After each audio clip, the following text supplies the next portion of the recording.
E hoje, pela manhã, eu quero compartilhar um tema com os irmãos, um tema da nossa teologia, que se chama graça comum. O que tem de bom neste mundo mau? Nós sabemos e vamos levantar aqui algumas questões importantes.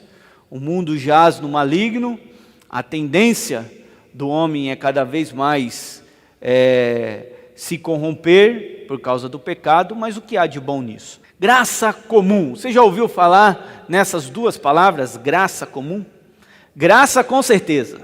Graça é um tema bastante falado no meio da igreja reformada, e graça comum é um dos temas da nossa teologia, é uma das doutrinas da nossa teologia. É muito estudado nas teologias sistemáticas que nós temos nesses tratados teológicos, se fala bastante sobre graça comum. Hoje eu quero falar um pouquinho a respeito disso.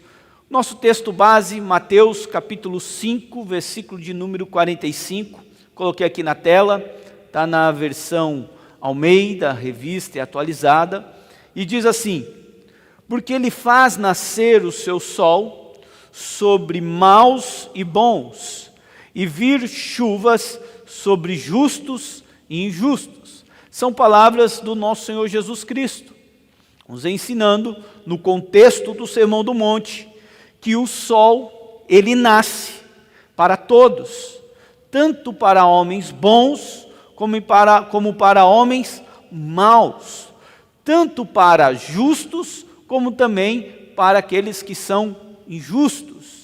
Então é nesse contexto que se dá o que nós vamos aprender hoje, graça comum, né?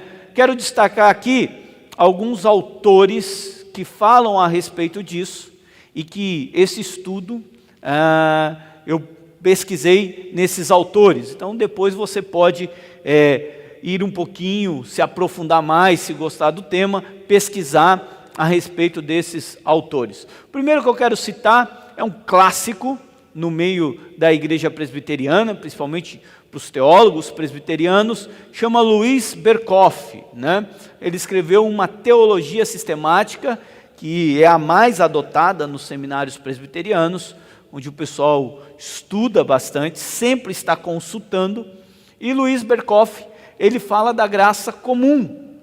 Então nós vamos aprender bastante coisa nesse estudo que veio de Berkhof. Interessante que Berkhof, ele nasceu em 1873 e faleceu em 1957. Então é um teólogo sistemático, reformado e muito influente na teologia calvinista.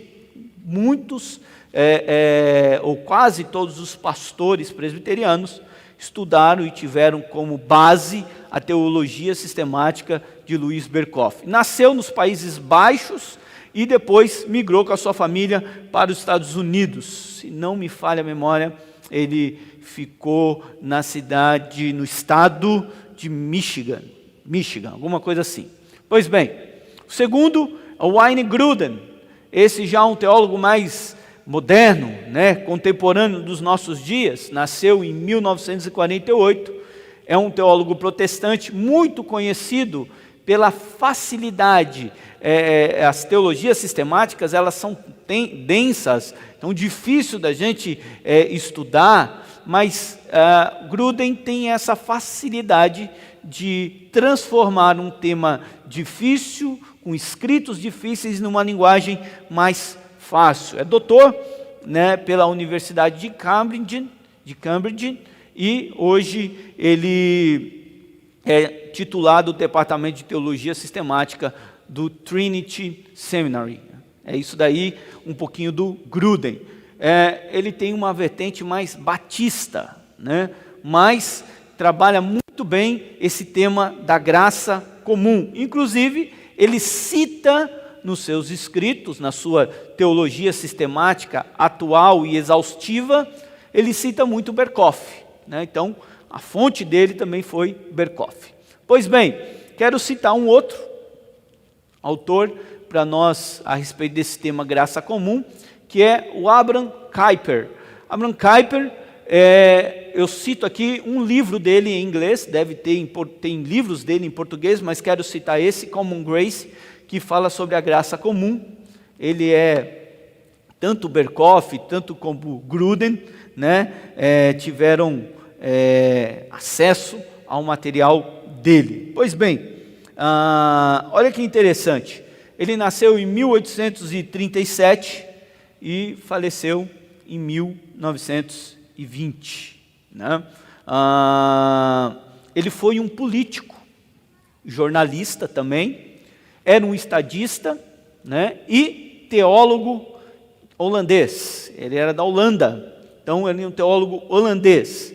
Então ele fundou um partido chamado Antirrevolucionário, e foi o primeiro-ministro dos Países Baixos, entre 1901 a 1905. Então ele é um dos grandes, e talvez aí muito importante, expoente do neocalvinismo holandês, né? Muito consultado as obras de Abraham Kuyper. E também quero citar aqui Herman Bavinck. Né? Herman Bavinck nasceu em 1854 e faleceu em 1921 em Amsterdã. Holandês, reformado, ele era teólogo, né, clérigo, e se tornou membro da Academia Real de Artes e Ciências dos Países Baixos. Então, ele tem uma obra fantástica chamada de Dogmática Reformada, que também serviu aí para que a gente possa pesquisar um pouquinho a respeito da graça comum. Então, essas são as fontes do nosso estudo hoje. Pois bem, indo para frente, graça comum. Olha que interessante. Hoje nós vamos fazer uma introdução, definir o que é essa graça comum, os exemplos de graça comum, e vamos terminar com as razões para a graça comum. Indo em frente, a teologia reformada não considera a doutrina da graça comum como parte da soteriologia. Isso é importante. A doutrina da soteriologia é dentro da visão da teologia reformada, que nós sabemos que a salvação é uma obra monérgica de Deus, para os eleitos de Deus. Agora, a graça comum, ela se dá a todos os homens, justos e injustos. Então, isso é importante ficar claro na nossa mente e no nosso coração. Então, nós vamos ler bastante a respeito disso.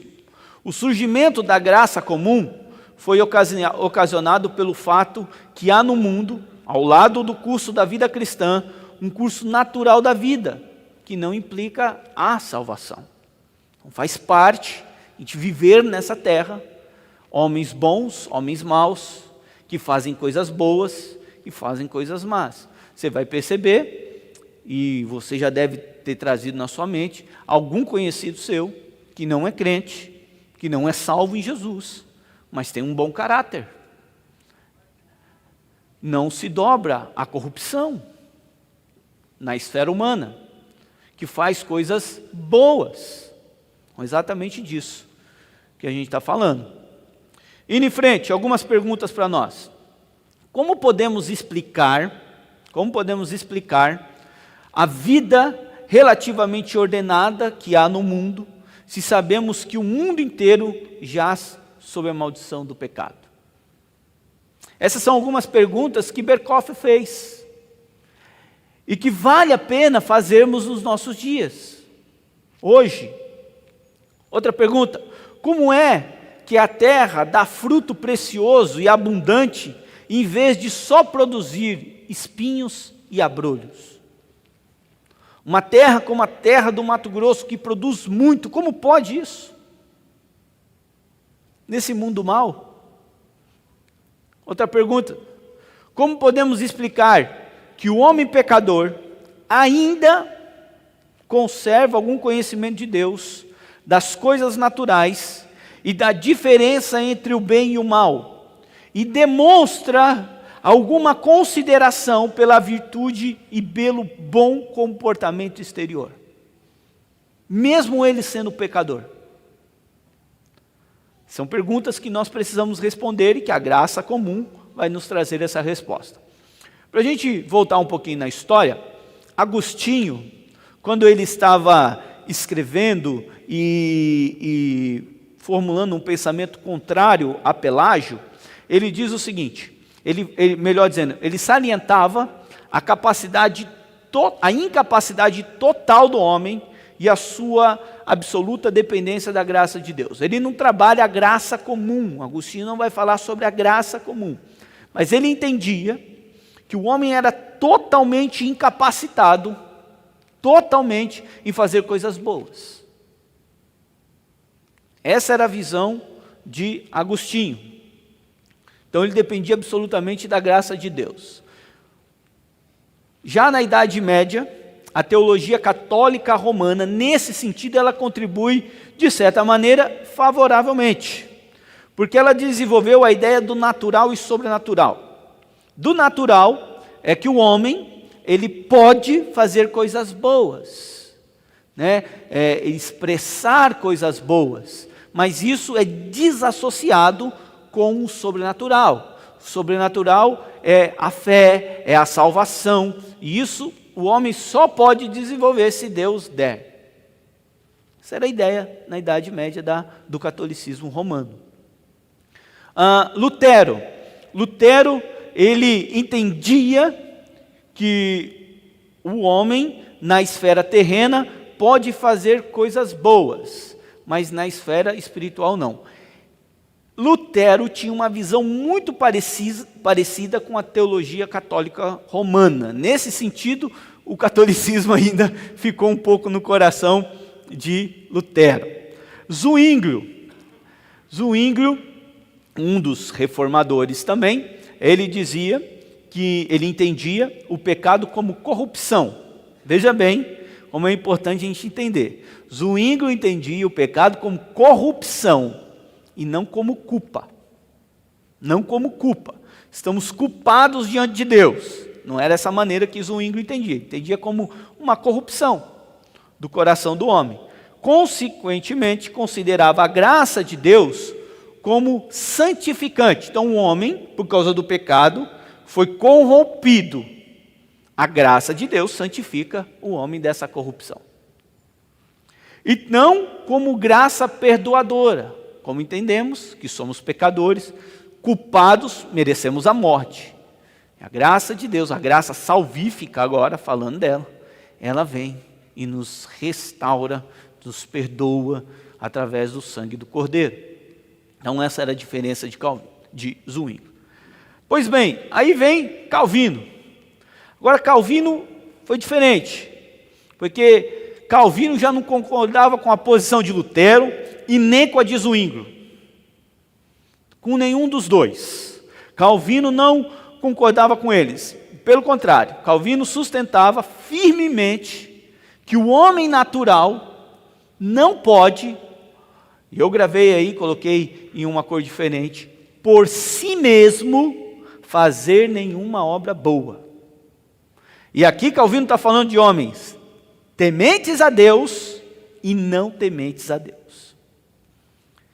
Calvino vai entender dessa maneira. Ele insistia de maneira vigorosa na natureza particular da graça salvadora. Ao lado da doutrina da graça particular, Calvino desenvolveu a doutrina da graça comum. Essa graça é comunal, comum a todos. Isso é importante, a graça comum não perdoa.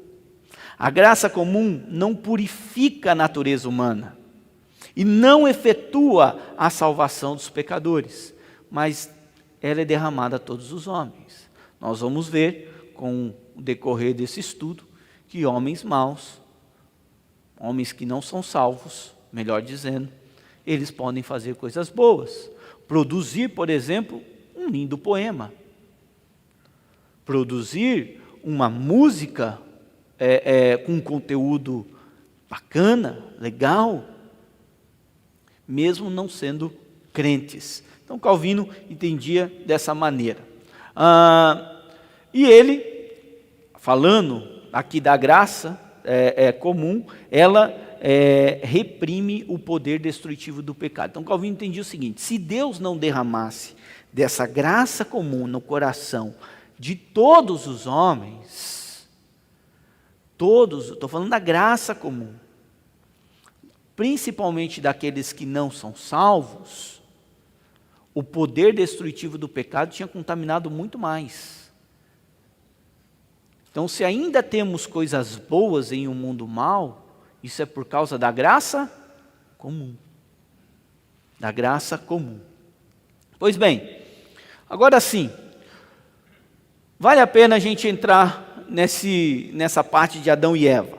Quando Adão e Eva pecaram, eles tornaram-se réus da punição eterna e da separação de Deus. Quando nós lemos no texto, você vai ver as consequências do pecado de Adão e Eva. Então, lá em Gênesis capítulo 2, versículo de número 17, vai dizer isso para nós. Então, o homem ia ter que trabalhar, a mulher, as dores de parto iriam ser aumentadas, o homem iria governá-la, a serpente, a terra teve consequências por causa do pecado, iria produzir agora, né, a erva daninha, né?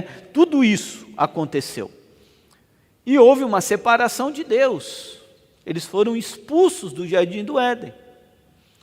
O ato deles serem expulsos do jardim do Éden, e agora eles iriam conhecer a morte, apesar de ter demorado muito para chegar à morte de Adão e Eva, eles já estavam com a sentença dada. Porém, ela não foi imediata. Eles não morreram, eles ainda viveram um tempo. Então observe que isso é importante a gente entender, que do mesmo modo hoje, quando os seres humanos pecam, eles se tornam sujeitos à ira de Deus e à punição eterna, porque o que diz lá em Romanos capítulo 6, versículo 23, é que o salário do pecado é a morte, mas ele morre imediatamente? Não morre imediatamente. Então, é aí que se dá, nesse intervalo de tempo, a graça comum, ok? Uma vez que as pessoas pecam, a justiça de Deus requer somente uma coisa delas. O que é? Que elas sejam eternamente, olha a expressão, eternamente separadas de Deus. Esse é o fruto do pecado. Isso foi o que aconteceu aos anjos que pecaram e poderiam ter acontecido exatamente conosco também. Lá em 2ª carta de Pedro 2,4 diz: pois Deus não poupou aos anjos que pecaram, mas os lançou no inferno, prendendo-os em abismos tenebrosos, a fim de serem reservados para o juízo. Dessa mesma maneira poderia ter acontecido conosco. Mas, de fato, Adão e Eva não morreram imediatamente, embora a sentença de morte começasse a ser aplicada na vida deles no dia que pecaram. A execução plena da sentença da morte foi retardada por muitos anos. Além disso, milhões de seus descendentes, até o dia de hoje, não morrem e não vão para o inferno tão logo pecam, mas continuam a viver por muitos anos, desfrutando bênçãos incontáveis desta vida. É assim ou não é?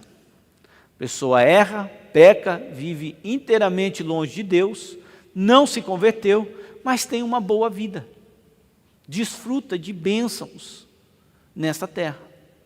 Como isso pode acontecer? Isso é a graça comum, dada a todos, né? Vamos em frente.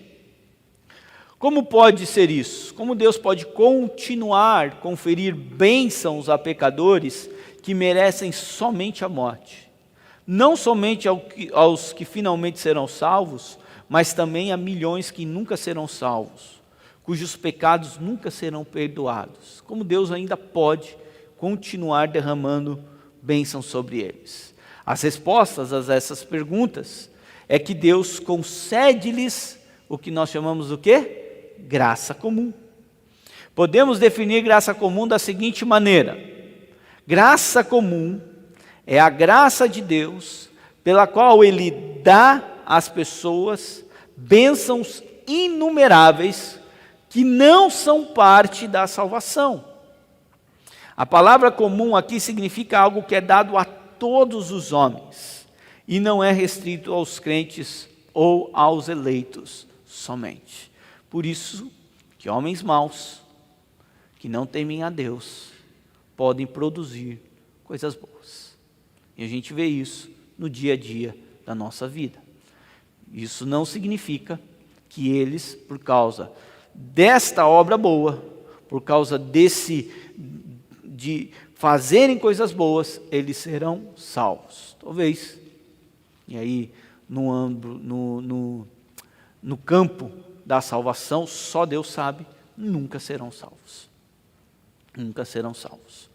Pois bem, por exemplo, um dia de calor na nossa Cuiabrasa, você ir até o rio, tomar um banho, se refrescar, é uma bênção ou é uma bênção? É uma dádiva ou não é uma dádiva de Deus? Você ter um momento ali de lazer. Isso é dado somente aos crentes ou também aos não crentes? Você ter um jantar, um almoço de domingo, uma bela de uma peixada com a sua família. Isso é só para os crentes ou para aqueles que não são crentes também? Aqueles que não são crentes também podem desfrutar disso. Isso faz parte da graça comum. Vamos em frente. Bom, diferentemente da graça comum, a graça de Deus que leva pessoas à salvação é muitas vezes chamada de graça salvadora dentro da teologia. Naturalmente, quando falamos a respeito da graça comum e da graça salvadora, não estamos sugerindo que há diferença, que há duas diferentes espécies de graça no próprio Deus. Mas apenas estamos dizendo que a graça de Deus se manifesta no mundo de duas maneiras diferentes. Uma na vida dos eleitos, que é a graça salvadora. Essa graça que nos salva, a graça de Deus. Outra é a graça comum dada a todos os homens. Ok? Pois bem, a graça comum é diferente da graça salvadora quanto aos resultados. Ela não traz salvação. Ela é derramada a todos e não traz, o resultado dela não é salvação. É diferente da graça salvadora, aquela graça irresistível, que quando Deus decide salvar o pecador, ele vai ser salvo, porque ele é um eleito de Deus, é irresistível. Essa graça comum não, ela não traz salvação. Seus destinatários é dada aos crentes e aos descrentes, enquanto a graça salvadora é dada somente àqueles que são servos do Senhor, né? Se tornam servos do Senhor por causa dessa graça. E sua fonte, ela não flui diretamente da obra expiatória de Cristo, visto que a morte dele não obtém nenhuma medida de perdão para os descrentes. E, portanto, nem os crentes, nem os descrentes fazem jus às suas bênçãos. Então aí nós temos os resultados da graça comum, o destinatário da graça comum e a fonte da graça comum. Pois bem, aí chegamos em alguns exemplos, e aqui vale a pena citar Wayne Grudem, aquele teólogo que nós citamos, que escreveu a teologia sistemática atual e exaustiva. Ele diz, na sua teologia sistemática, que podemos dar 7 exemplos da graça comum, 7 domínio da graça comum. Veremos agora. Se olharmos para o mundo ao nosso redor e o contrastarmos com o fogo do inferno que ele merece, podemos ver imediatamente e abundante evidência da graça comum de Deus em milhares de exemplos na vida diária. Podemos distinguir diversas categorias específicas nas quais a graça comum pode ser vista. Vamos dar esse exemplo, então. Primeiro, Grudem chama de domínio físico. Observe comigo. Os descrentes continuam a viver neste mundo somente por causa da graça comum de Deus. Se não fosse a graça comum, esse mundo já havia acabado. Essa é a ideia. O Senhor é bom para todos, a sua compaixão alcança todas as suas criaturas. Aí lá coloquei aqui o Salmo de número 145. Os olhos de todos estão voltados para ti, e tu lhes dás o alimento no devido tempo. Abres a tua mão e satisfazes o desejo de todos os seres vivos. Por isso que muitos, na angústia, sem servir a Deus, oram ao Senhor, e muitas vezes Deus ouve a oração daquele pecador e pode respondê-lo, mesmo ele não sendo salvo. Porque Deus não se limita apenas a responder os salvos, como Ele tem o controle de tudo. Então nós podemos ver no domínio físico, que até nele Deus tem poder, Deus governa. Então essa graça comum foi derramada a todos os homens. É um dos motivos deste mundo não ser totalmente destruído. E observe, a terra, lá em Gênesis capítulo 3, versículo de número 18, quando diz que a terra iria produzir espinhos e ervas daninhas, não diz a palavra somente. Diz que vai produzir espinhos e ervas daninhas. Mas nós temos hoje uma natureza fantástica, maravilhosa. O que planta, se colhe. E isso é dado a todos os homens e não somente os crentes. Isso é graça comum. É a graça comum. Então, Gruden fala que no domínio físico, esse domínio do globo terrestre, da terra, a gente pode ver a graça comum. E se não tivesse essa graça comum, se o mundo só produzisse, se a terra só produzisse espinhos e ervas daninhas, então não existiria como plantar, não existiria agricultura, nós não teríamos como nos alimentar. Então, está vendo a expansão dessa graça comum? Bom, no Antigo Testamento nós também vemos a graça comum. Ela é nítida na vida, por exemplo, de José, quando ele se torna escravo de Potifar. E através da vida de José, a casa de Potifar é abençoada. Então, a bênção de Deus estava sobre a vida de José, que se expandiu para toda a casa de Potifar. Ele se tornou mais rico, ele se tornou grande nos seus negócios. Isso porque Deus abençoou um ímpio. É a graça comum. Pois bem, Gruden continua e ele fala de um outro domínio. Ele fala do domínio intelectual. Ele diz o seguinte: Satanás é mentiroso e pai da mentira, e não há verdade nele. Porque ele foi dado ter domínio sobre o mal e sobre a irracionalidade e o comprometimento com a falsidade que acompanha o mal radical. Mas os seres humanos, no mundo de hoje, mesmo os descrentes, não estão totalmente entregues à mentira, irracionalidade e ignorância. É ou não é? Todo aquele que não tem Jesus no coração é nesse caso, mentiroso, irracional, ignorante. Temos grandes cientistas que produziram e produzem muitas coisas para toda a humanidade boa, e não são crentes. Como que pode isso? De obras, livros, escritos, que contribuem para um pensamento da humanidade, que necessariamente não são livros teológicos. Então, todas as pessoas são capazes de ter um pouco de compreensão da verdade, um pouco. De fato, algumas possuem grande inteligência e entendimento.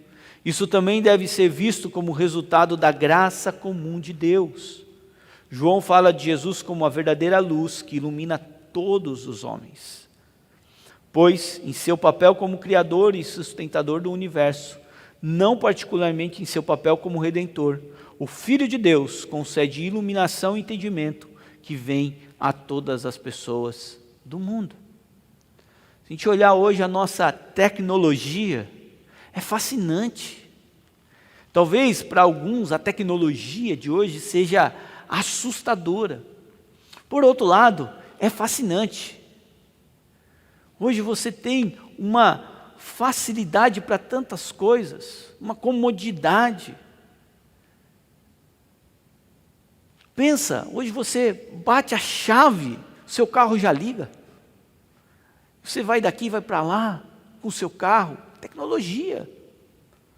Você tem, hoje, bem dizer, o mundo inteiro na palma da sua mão, através de um smartphone, internet. Tem tudo.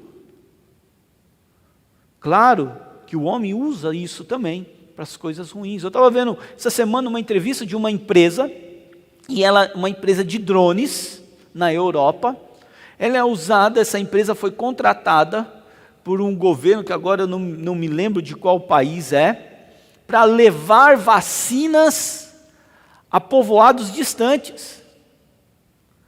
Então você vê o drone levando as vacinas, joga lá de cima, a vacina desce como se fosse um paraquedas, e ali a pessoa que tem um contato com essa empresa vai buscar essa vacina exatamente no local. Lugar inóspito, lugar não tem nada, com difícil acesso, mas está chegando lá. Então a tecnologia, ela é fascinante. Agora, é só crentes que conseguem ter boas ideias? Empreender e trazer vários empregos? Não. Graça comum. Então vamos em frente. Domínio moral. Olha o que Gruden vai dizer. Isso é muito interessante. Então já falamos do domínio físico, domínio intelectual, domínio moral. Pela graça comum, Deus também refreia as pessoas de serem tão más quando poderiam. Novamente, o reino demoníaco, totalmente dedicado ao mal e à destruição, proporciona um contraste claro com a sociedade humana, na qual o mal é claramente refreado. E aí eu coloco alguns textos bíblicos para você anotar e depois você lê. O texto do Salmo e um texto de Romanos. Então, homens ímpios também procuram, dentro dessa esfera humana, fazer alguma justiça. Se não é Deus colocando isso no coração da humanidade, crentes e descrentes, como nós estaríamos hoje? Pode matar à vontade, pode fazer tudo à vontade. É a graça comum, por isso que refreia as pessoas de serem tão más quanto elas poderiam ser. Elas poderiam ser. Vamos lá, voltar aqui. Domínio criativo. Deus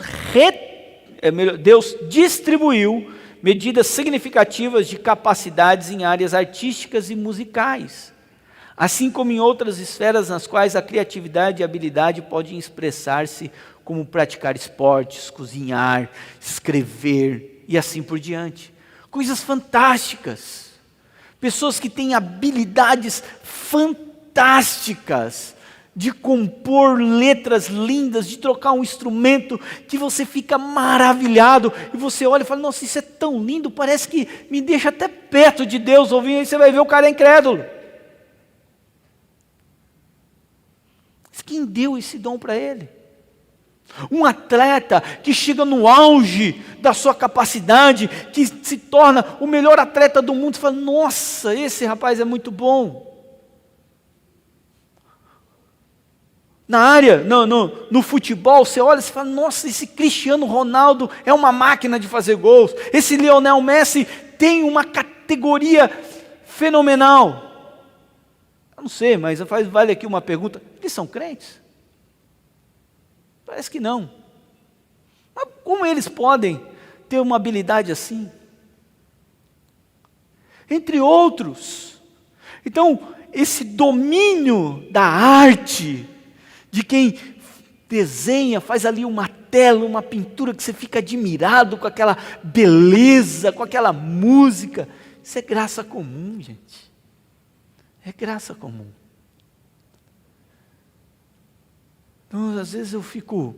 É claro que tem letras de músicas que são diabólicas, não deveria nem entrar na nossa casa. Mas tem algumas letras de músicas que falam da natureza. A propósito, eu acho que até na esfera de louvor e adoração, está faltando músicas que exaltem a criação de Deus. Né? Músicas como aquela, as aves dos céus cantam para ti. Não falta isso na igreja?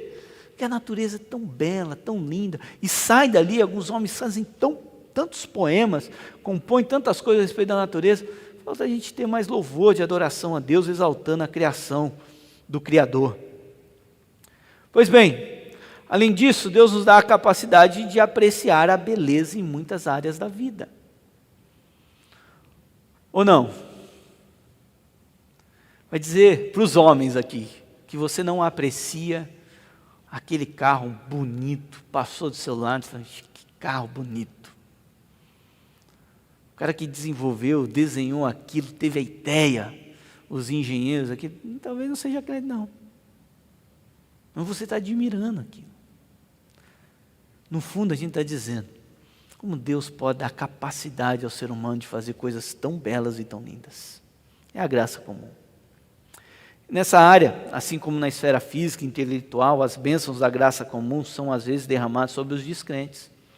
Todavia, em todos os casos, ela é resultado da graça de Deus. O domínio social. A graça de Deus também é evidente na existência de várias organizações e estruturas na raça humana. Vemos isso primeiramente na família humana. Observe isso claramente. Ressaltado pelo fato de que Adão e Eva permaneceram marido e mulher mesmo após a queda. Agora penso que tiveram um pouco mais de discussões entre eles, né? Mas permaneceram unidos. Tiveram filhos, homens e mulheres. Os filhos de Adão e Eva casaram-se, formaram famílias para si mesmos. Então a família humana permanece ainda hoje, não simplesmente como instituição para os crentes, mas para todas as pessoas. Esses dias, condomínio onde eu moro, andando, passeando com um Davizinho, meu filho, no colo eu encontrei um casal já de senhores, e conversando com ele me falando que estava há cerca de 45 anos casado. Eu achei aquilo fantástico, eles não são crentes. E ele me contando o quanto ele era apaixonado pela sua esposa. E ela do lado, ouvindo ele com um brilho nos olhos. Então quer dizer que isso não foi dado somente aos crentes, mas também aos descrentes. Isso é graça comum. Ok, vamos em frente. O governo também, governo humano, é também resultado da graça comum. Ele foi instituído no princípio por Deus, após o dilúvio, está lá em Gênesis 9:6. E segundo Romanos 13, claramente afirma que foi estabelecido por Deus, quando Paulo vai dizer, todos devem sujeitar-se às autoridades governamentais, pois não há autoridade que não venha de Deus. As autoridades que existem foram por ele estabelecidas.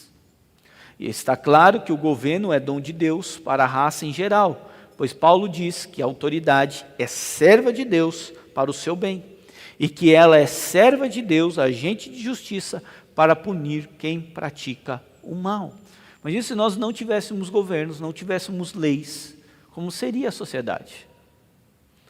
Então essa composição da sociedade, com leis, com ordem, é fruto da graça comum. Domínio religioso, mesmo na esfera da religião humana, a graça comum de Deus traz algumas bênçãos para as pessoas incrédulas. Jesus nos disse, ame os seus inimigos e orem por aqueles que vos perseguem. O que eu quero dizer, que Gruden está dizendo aqui? Que mesmo em religiões humanas, pessoas que não são crentes, quando aplicam a lei do nosso Senhor Jesus Cristo, dizendo que devemos amar, isso faz bem para a sociedade. Isso é graça comum, o sentimento de amar o próximo, de se doar. Não é somente os crentes que devem, que praticam, melhor dizendo, essa questão.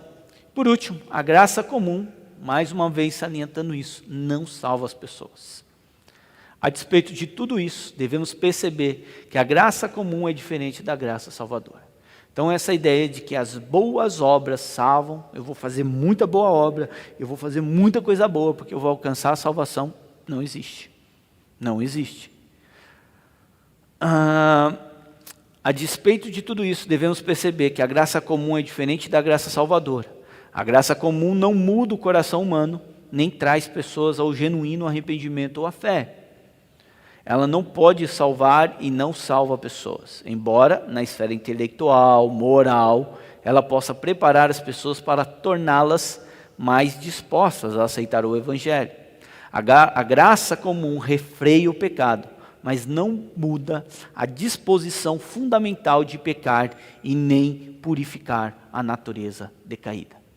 Porque isso, até os crentes, salvos em Jesus, pela graça salvadora, lutam diariamente com a sua natureza pecadora. É assim ou não é na nossa vida?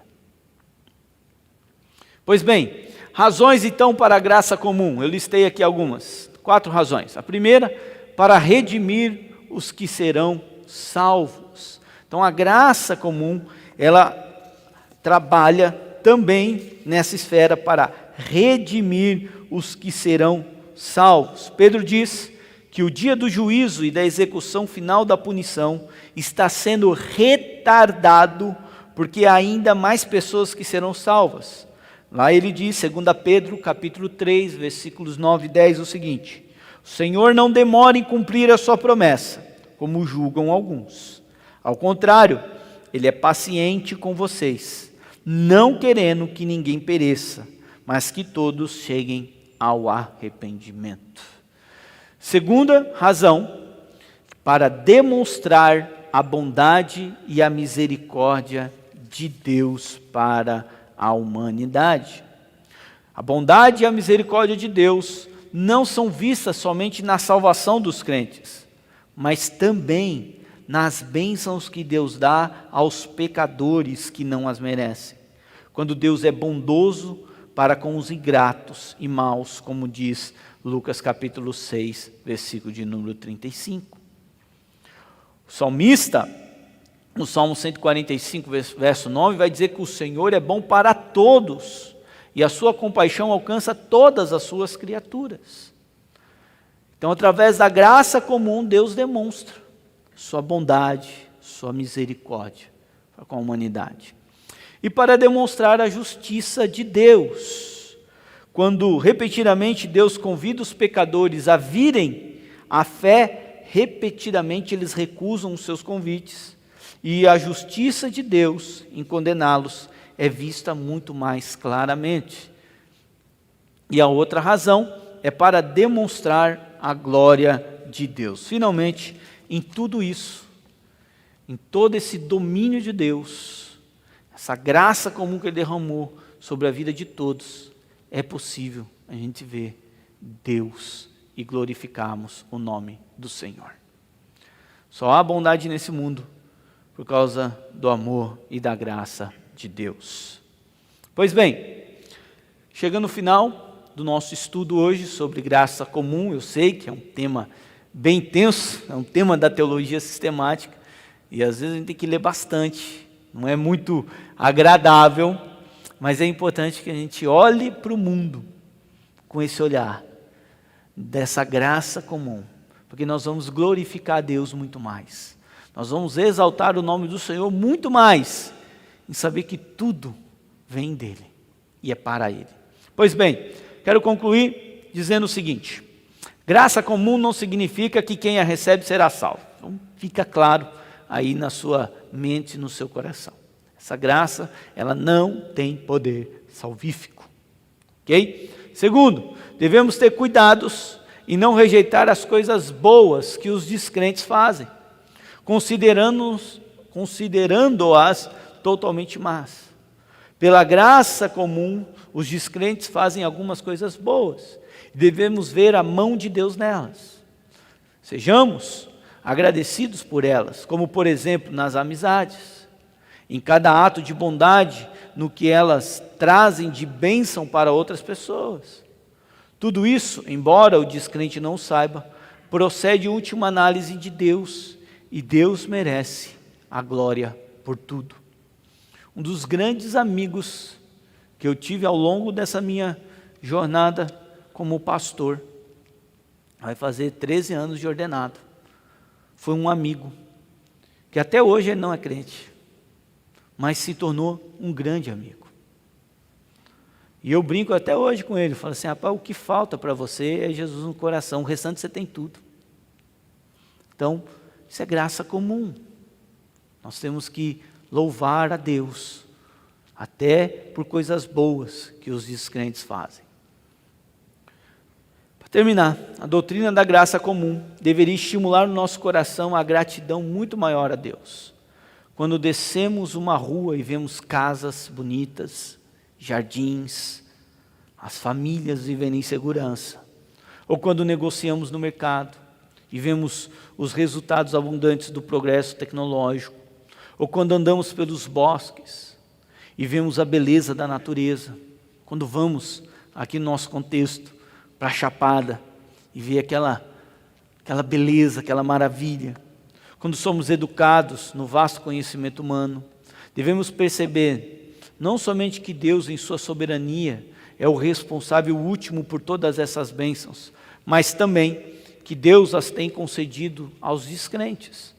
Embora eles não tenham absolutamente nenhum mérito com relação a elas, essas bênçãos no mundo não são apenas evidências do poder e da sabedoria de Deus, mas a manifestação contínua da sua graça abundante.